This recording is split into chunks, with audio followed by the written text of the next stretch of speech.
Авилгал харвал Хавка гарден гэдэг байгаа төслүүд явж байгаа.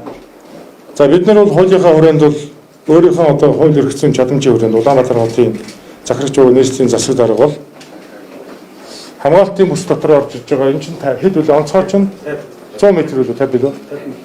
Энийг хуулийн даруй арга хэмжээ авна. Ялангуяа энэ бүсээс чөлөөлж гаргана. Тийм учраас шууд болгоно. Би хэлжсэн биз болгоно гэж. Тийм учраас болгоно. Эс аутлет. За энэ орж иж байгаа. Энийг шууд бас болгоно. Буулгахаар болсон. За энэ хэвлэлийн байгууллагыг би баг бүтнээр нь үзсэн. За энэ хэвлэлийн байгууллагын гол зорилго нь юу гэсэн мэхээр энэ үерт хотын захиргаа ямар ч хамаагүй гэдэг л тийм л мессеж өгөх гэсэн. Ерөөсө цаг уурч ингээл амар болоод байгаа юм байна. Өмнөх өдрөлгүүд нь ч ингээл хамаг хэмээн таглаад барьсан юм байна. Сумын газар дараагаас бусад нь бүгд буруутай. За тэгээд сумын газар дараалал ер нь уснаас одоо цэвэрхэн гарах хэрэгтэй гэдэг тийм хэвлэлийн байгууллага байсан. За тэгээд хэвлэлийн байгууллагын үеэр энэ байшингуудыг нураана гэж хэлсэн.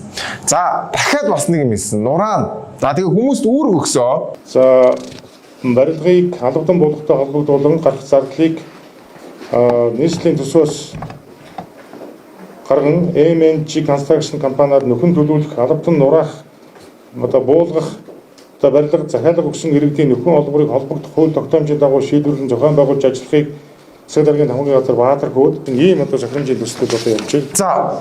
За та нар сонсно одоо нураах ажлыг хотын захиргааны мөнгөөр хийх юм байна. За дээрэс нь эц төгсгөлгүй шүүх хурал болно. Иргэний маргаа өрнө. За тэгээд мэдээж бүгдэнд нь хууль ёсоор газар өгсөн байсан учраас нийслэл одоо тэр мөнгөний төлнөө. Нөхөн олгорын нийслэлийнхээ өгнө. Одоо энэ хүн бол өөрөө ингэж яриад байгаа боловч яг үндэ нийслэл. Нийслэл өгнө гэдэг нь юу гэсэн үг юм гэхээр нийслэлийн татвар төлөгчд хохирогч нь юм болгохоор бид нар хохирно. Яг үндэ. За тэгээд сумын газар дарга яг энэ асуудал дээр өмнө нь юу гэж ярьж ирснийг би өмнөх нэвтрүүлгээр сануулсан. Дахиад нэг сануулаад. Юу гэж тэрийг та судалсан бол тэр нэг усан юуны зориултаас орон сууц болчлаа гэдэг баахан номтод 11 өдөр ирсэн. Тэр чинь ер нь эхний бодлоо эсвэл эхнийхэн зориулт нь орон сууцаар гарсан.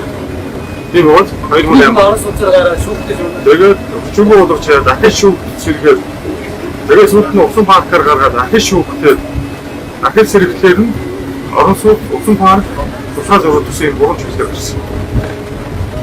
тэгэхээр одоо орон сууцын хууль өрчөөгүй гэсэн. Өчигөө угаасаа эхнийх нь үгээр гарсан. Тэгээд унгаагаа тэгээд ус төрчүүлээд явуулсан. Зөрчөөгөө гэдээ бүр өөрийнхөө амаар хэлчихжээ дарга. Одоо болохоор нураана. Би нураана гэсэн бол нураана. Хууль зөрчөөгөө юмыг яагаад нураах гээд байгаа юм бэ дарга? Хүмүүс таныг огцруулах гээд байгаа болохоор юм уу? Тэ? Энэ бол бүр үнэхээр юм зүгээр миний бодлоор шүү дээ зүгээр ингээд албан тушаал дээр үлдгэсэн зүгээр л бэртгэгчийн үйлдэл. Үнэхээр новшин би бүр энэ хэвлэлийн байгууллагыг хараад би бүр үнэхээр дургу өрсөн. Гуцсан нэрээ. Сумын газар буруугүй. Бусад хүмүүс буруутай. За дээрэс нь бүр хамгийн амар нь шүү дээ 1600 гаруй барилга барих зөвшөөрлийг хүчингүй болгоо ийцсэн. Энийний цаана юу явж байгаа гэхээр маш хэмжээний хөрөнгө мөнгө явж байгаа.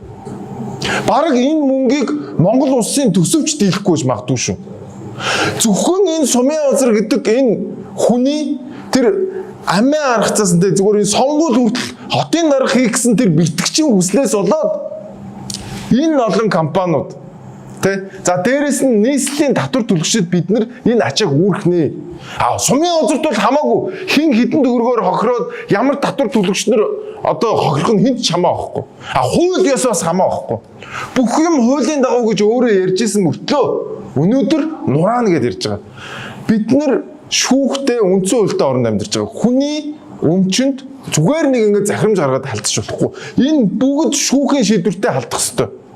Шүүхийн шийдвэр гарч иж халдах ёстой. Одоо манай Монгол ардын намынхан нэг ийм технологид болсон. Яг коммунист технологи. Зүгээр өөрсдөө ямар ч шүүхийн шийдвэр авахгүй нэг дарга өөрөө дураараа мэдэл хэвлэлийн байгууллага хийгээл тэгэл хэдэн мянган хүний амьдрал нөлөөлөхөөр ийм шийдвэрүүдийг гаргадаг. Энэний цаана өөрийнх нь хувиа хичээсэн өчүүхэн албан тушаал дээр үлдгэсэн мөнгө хусгахсан жижигхэн бэртгэгчийн хүслэн л нуугдчихэдэг энэний цаана. Бид нар өнөөдөр ийм л хотын даргатай ийм л газар амьдарч байна. Тэгээд амар лаг одоо тэгээ баатарлаг юм хийж байгаа юм шигээр ингээд өнөөдөр ярьж байна те. ийм новшнууд өнөөдөр хотын даргаас өнөөдөр огцрох ёстой. Сумын газраас бусд нь бүгд буруутай. Тэгээд албан тушаал дээр үлдэхийн тулд хэнийг ч юуг ч яаж золиослоход бэлэн ийм хүмүүсээс бид нар өнөөдөр салах хэрэгтэй. Би бол тэгж бодож байна. Энийг хараад миний үнэхээр ойлгоцсон. Тэгээд өнөөдрийн бидний амьдрал юм.